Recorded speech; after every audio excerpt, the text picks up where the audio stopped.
नमस्कार, तनिष्का कुकिंग रेसिपीजमध्ये तुमचं स्वागत आहे। आज आपण मटारचा खिमा कसा बनवायचा याची रेसिपी बघणार आहोत। जर चॅनलला सबस्क्राईब केलं नसेल तर सर्वात आधी सबस्क्राईब करून घ्या। चला सुरुवात करूया आजच्या रेसिपीला। तर इथे मी 1 वाटी मटार सोलून घेतलेले आहेत छान। 2 कांदे घेतलेले आहेत, 2 टोमॅटो घेतलेले आहेत, कोथिंबीर, 3 ते 4 हिरवी मिरची, 7 ते 8 लसणाच्या पाकळ्या आणि अद्रक घेतलेला आहे। तर मटार बाजारमध्ये खूप प्रमाणात आता येत आहे, तर त्याचा मटार खिमा कसा बनवायचा त्याची रेसिपी बघणार आहोत।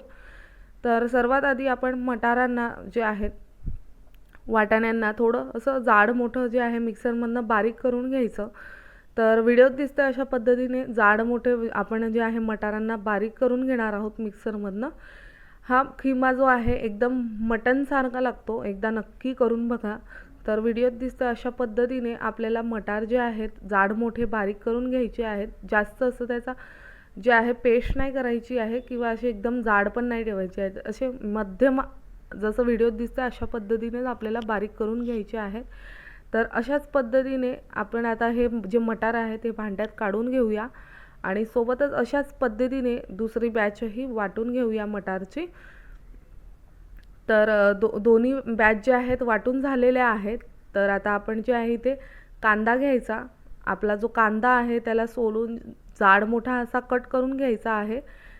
व्हिडिओमध्ये दिसतोय अशाच पद्धतीने जाड मोठा कापून घ्यायचा आहे, कारण आपल्याला याची पेस्ट करायची आहे मिक्सरमध्ये, म्हणून थोडा जाड मोठाच कापलेला आहे। तर आता आपण कांदा घालायचा मिक्सरमध्ये। सेम भांड्यात मी कांदा घातलेला आहे, याच्यामध्ये अद्रक घालायचं, जो आपण लसूण घेतला आहे 7 ते 8 पाकळ्या त्या घालायच्या, 3 ते 4 हिरवी मिरची घालायची। हिरवी मिरची ऑप्शनल आहे, तुम्हाला घालायची असेल तर तुम्ही घालू शकता। आणि याची छान अशी स्मूथ पेस्ट तयार करून घ्यायची। व्हिडिओत दिसते अशा पद्धतीने आपल्याला पेस्ट तयार करून घ्यायची आहे। तर आता आपण फोडणी देणार आहोत। तर सर्वात आधी कढई घेतली, कढईमध्ये 2 ते 3 टेबलस्पून तेल घालायचं। तेल छान तापलं की याच्यात शाही जिरं घालायचं। शाही जिरं हे बारीक असतं ते घालायचं। शाही जिरं तळतळलं छान की त्याच्यामध्ये आपण जे अद्रक, लसूण, मिरची आणि कांद्याची पेस्ट केली होती ती घालायची। आता हे आपण जे वाटण आहे हे कच्चं घालतो आहे, म्हणजे कांदा वगैरे भाजलेला नाही आहे, म्हणून जो आहे कांदा छान असा तांबूस होईपर्यंत भाजून घ्यायचा आहे मंद आचेवरती, कारण जो कांद्याचा कचवटपणा आहे तो लागायला नको। सोबतच आपण इथे दालचिनी घालत आहोत, दालचिनीचा तुकडा घालायचा आणि छान कांदा जो आहे होऊ द्यायचा। एकदा नक्की ही भाजी करून बघा, मटनसारखी छान लागते, खायला खूपच छान लागते। भाजी काय करणार आता आपल्याला सुचत नाही, त्यावेळेला तुम्ही अशी भाजी तयार करून खाऊ शकतात। सोबतच मी जे आहे अर्धा टीस्पून हिंग घातलेला आहे।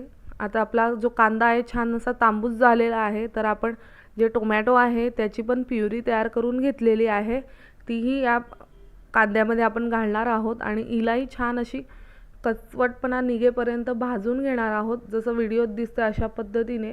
आता याच्यामध्ये जे आहे आपण चवीप्रमाणे मीठ घालणार आहोत। तर मी इथे जे आहे चवीप्रमाणे मीठ घातलेलं आहे, जेणेकरून जे आहे टोमॅटो आणि कांदा लवकर शिजायला हवा।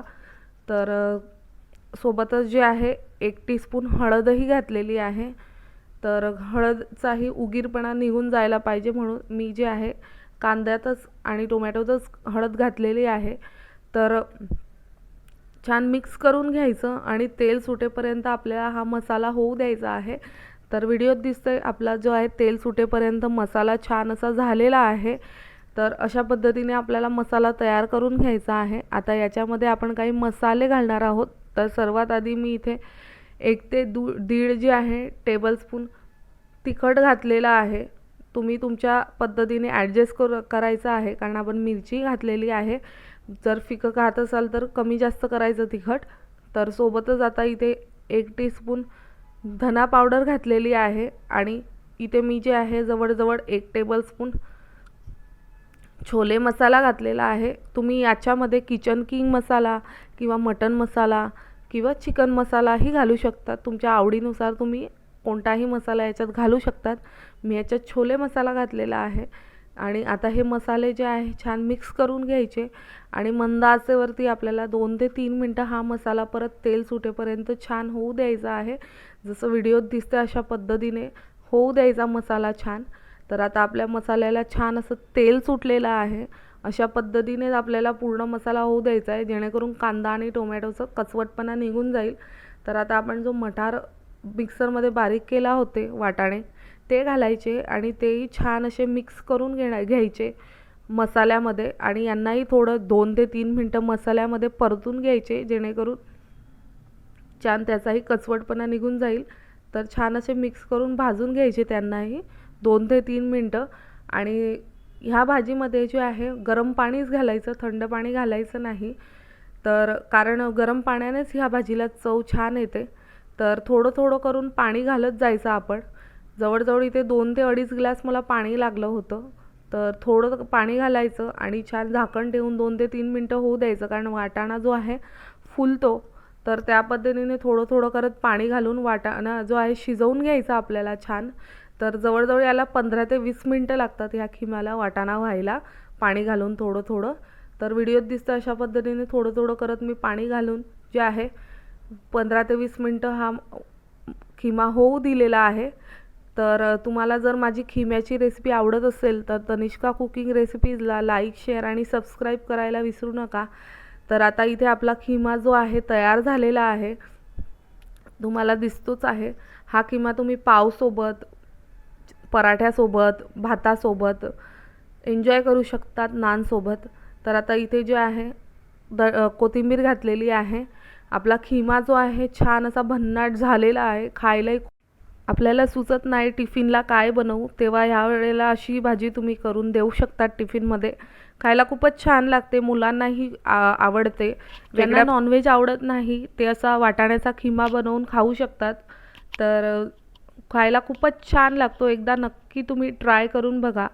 व्हेज लोकांसाठी असा तुम्ही व्हेज खिमा बनवू शकतात. तर आता आपण प्लेटिंग करून घेतलेली आहे वाटाण्याच्या खिम्याची. तुम्हाला जर माझ्या वाटाण्याच्या खिम्याची रेसिपी आवडली असेल तर तनिष्का कुकिंग रेसिपीजला लाईक, शेअर आणि सबस्क्राईब करायला विसरू नका, जेणेकरून तुम्हाला अशाच माझ्या छान छान रेसिपीज बघायला मिळतील. धन्यवाद.